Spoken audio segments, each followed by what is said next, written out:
Hello guys, it's Gilbert, and today I'm going to be going over the patch notes and giving my opinions on some of the stuff added. So the first and most apparent thing added this Monday is the new legendary rifle.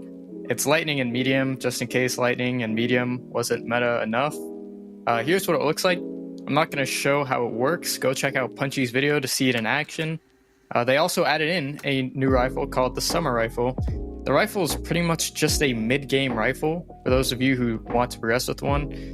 Not gonna lie, I think that they should keep adding in new rifles, so the same thing that happened with rapiers and Castus doesn't happen to rifles, where you just have one variant of the weapon types being objectively better than the other ones. A new mantra called Rocket Lance was added to Iron Sing, just in case they didn't have enough unpunishable momentum-carrying attacks.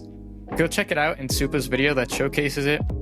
Fury Nautilodots have their own loot pool. I wonder what that exactly means. Does that mean Lightning Nautilodots give more Pathfinders or special new drop? I mean, if we're being realistic, it's probably just the new legendary weapon. I'm sure the people in the Hell Mode Discord server will find out pretty soon anyways. Deepwoken now has some wind and grass combination features. I'm pretty sure that's just a quality of life visual update. They also added in these indicators that tell you how many talent rolls and mantra rolls you have in a power-up. I know this sounds good, but it doesn't show you how many talent and mantra rolls you have left in your progression, only in that particular level up.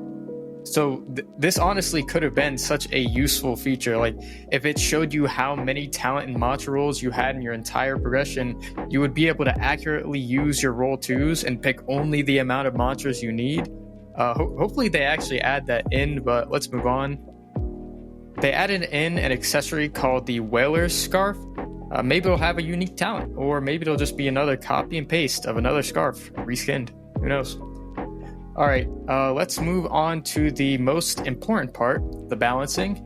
They increased the training EXP cap. I don't really understand why there's a cap in the first place. It seems like they're just trying to drag on progression at every chance. Either way, it's a good change that they're alleviating some of the tedious features and progression. Bounties can no longer be posted for people who haven't reached Power 10 before.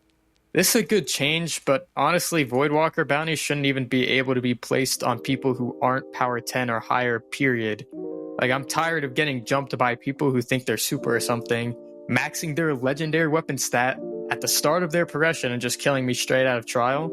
Super annoying.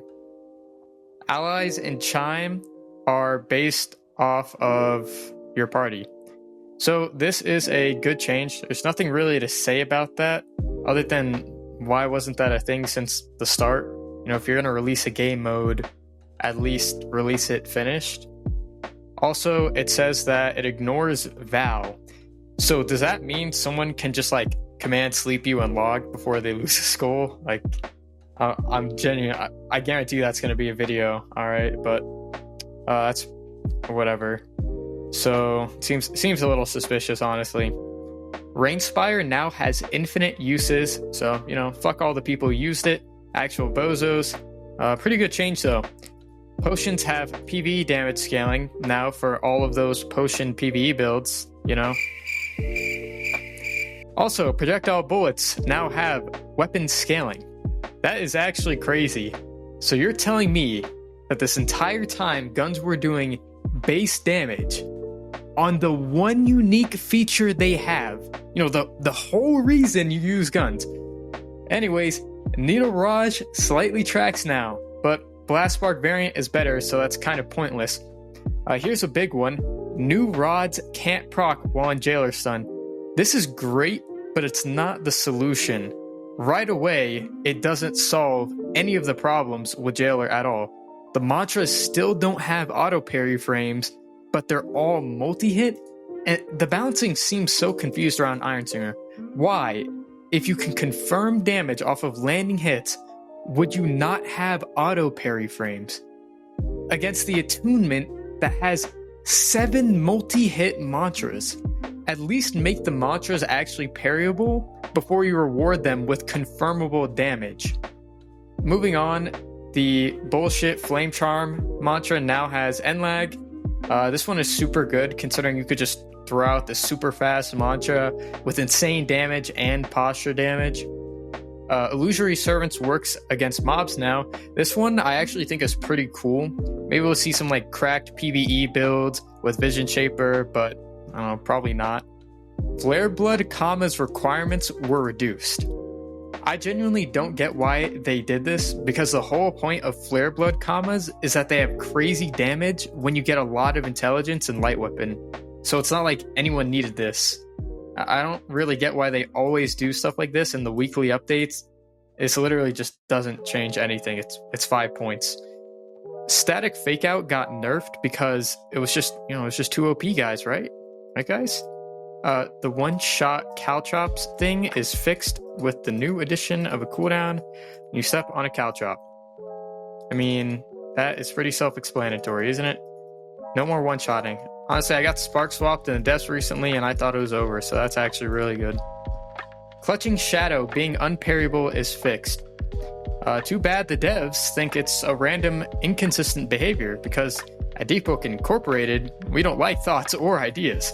So the actual cause of this is not random. It's the 100 milliseconds of block frames you get in your parry. So that's why Rising Thunder will still go off if you miss your parry and they hit your block frames. Clutching Shadow being a multi-hit extends the hit duration of the mantra into the block frames of your parry, and it just results in you getting hit. Also, you have to press F to shatter your Ice Spear. Like, when was that a thing? I don't think I've ever done that. That's fake news. It's not even a real patch note. They optimize Layer 2's map.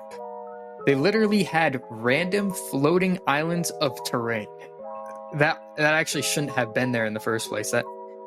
Whatever. Fixed Kyra's dog and grilled cheese not having artisan forms. Fix them giving you the same nutrition as bread.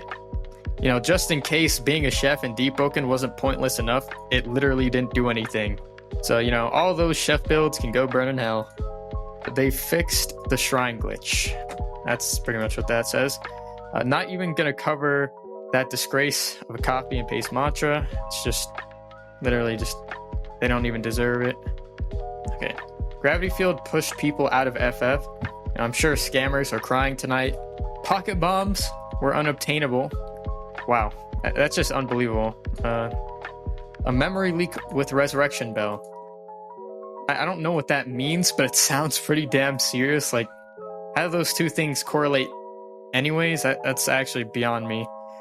Illusory Servants cooldown was inconsistent. What does that even mean? So you're telling me some guy was just randomly getting a 2-second cooldown on their Illusory Servants? Oopsie guys, our bad. Alright, whatever. Cheap Trick now spawns in Illusory Servants. Honestly, this would have been better unfixed. Voidwalker hunts ending when you enter a guild base has been fixed. So that's just, great to hear. They also fixed Wind Passage hitting behind you. Doesn't that mantra literally only hit behind you? That's it for the patch note, guys. I hope you enjoyed my opinions on some of the stuff they added this week, and I'll see you guys later.